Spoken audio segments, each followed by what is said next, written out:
ಆಗಿನ ಮಾರುಕಟ್ಟೆಗೂ ಈಗಿನ ಮಾರುಕಟ್ಟೆಗೂ ಏನು ವ್ಯತ್ಯಾಸ ಇದೆ, ಹೇಗೆ? ಸರ್ ಮಾರ್ಕೆಟೇ ಇಲ್ಲ ಇವಾಗ. ಹಾಂ, ಮಾರ್ಕೆಟ್ ನಾವು ಸೃಷ್ಟಿ ಮಾಡ್ಕೋಬೇಕು. ಓಕೆ.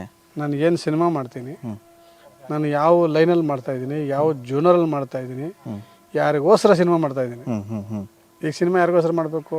ಫ್ಯಾನ್ಸಿಗೆ, ಯೂತ್ಗೆ ಮಾಡಬೇಕು. ಈಗ ಆ ಯೂತ್ಗೆ ಈಗ ಆಲ್ರೆಡಿ ಬಂದು ನೋಡಿರೋದಲ್ದಿರ ಅವ್ರಿಗೆ ಹೊಸದಾಗಿ ಏನೋ ಬೇಕು, ಆ ಹೊಸದಾಗಿ ಕೊಟ್ಟರೆ ತಗೊಳ್ಳೋದು. ಈಗ ಈಗಲೇ ಮಾಫಿಂಗಲ್ಲಿ ಅವ್ನಿಗೆ ಯಾವ ಇಷ್ಟ ಬೇಕೋ ಈ ಬಾಡಿ ಇಟ್ಕೊಂಡ್ಬಿಟ್ಟು ಅವ್ರ ತಲೆ ತಗೊಂಬಂದು ಇಲ್ಲಿ ಇಟ್ಕೊಂಡ್ಬಿಟ್ಟು ಇವ್ನು ಎಂಜಾಯ್ ಮಾಡ್ತಾನೆ, ಇಲ್ಲೇ ಮೊಬೈಲಲ್ಲೇ ಎಂಜಾಯ್ ಮಾಡ್ತಾನೆ ಅವನು. ಬಟ್ ಈ ಸ್ಯಾಟಲೈಟ್ ಏನಾದರೂ ಯಾವತ್ತಾದ್ರೂ ಒಂದು ದಿವಸ ಡಮಾರ್ ಅಂತ ಕೆಳಗಡೆ ಬಿದ್ದೋಗುತ್ತಲ್ಲ, ಅವಾಗ ಮತ್ತೆ ಎಲ್ಲದಕ್ಕೊಂದು ಕೊನೆ ಅಂತ್ಯ ಇರುತ್ತಲ್ಲ, ಅಂತ್ಯ ಇರುತ್ತೆ. ಆ ಗ್ರಾವಿಟಿ ಪವರ್ ಕಮ್ಮಿ ಆಗಿ ಮೇಲೆ ಎಲ್ಲ ಇರ್ತಾವಲ್ಲ ಇದು ಸ್ಯಾಟಲೈಟ್ಗಳು, ಅವೆಲ್ಲ ಒಂದು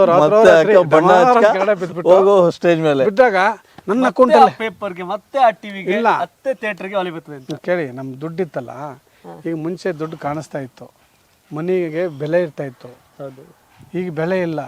ಸಾಯಂಕಾಲವರೆಗೂ ಇಲ್ಲಿ ಅಲ್ಲಿ ಬರ್ತಾರೆ ಪಾಪ, ಕೆಲಸ ಮಾಡ್ತಾರಲ್ಲ, ಅವ್ರಿಗೆ ಕಾಸು ಕೊಟ್ಟರೆ ಖುಷಿ. ಫೋನ್ಪೇ ಮಾಡಿದ್ರೆ ಅವ್ನ ಮಕ್ಕ ಹಂಗೇ ಮಾಡ್ಕೊಂಡು ನೋಡ್ತಿಲ್ಲ ಸರ್, ಎಲ್ಲ ಅಲ್ಲೇ ಟ್ರಾನ್ಸಾಕ್ಷನ್ ಆಗ್ತಾ ಇದೆ. ಮೊಬೈಲ್ ಕಾಸು ಕೊಡ್ಬೇಕು ಅವ್ನಿಗೆ, ಸರ್ ನಮ್ಗೆ ದುಡ್ಡು ಕೊಡಿ ಸರ್, ನಮ್ಗೆ ಮೊಬೈಲು ಫೋನ್ಪೇ ಅವೆಲ್ಲ ನಮ್ಗೆ ಗೊತ್ತಿಲ್ಲ ಅಂತ. ಎಲ್ಲಿ ಹೋಗುತ್ತೆ ಗೊತ್ತಿಲ್ಲ ದುಡ್ಡು. ಅವ್ನು ಫೋನ್ಪೇ ಅವ್ನಿಗೆ ಮಾಡಿದ್ರೆ, ಅವ್ನು ನಿಮ್ಮ ಮಗನ ಮಾಡ್ತೀನಿ ಅಂದರೆ ಅವ್ನ ಮಗ ಇನ್ಯಾರಿಗ ಮಾಡಿರ್ತಾನೆ.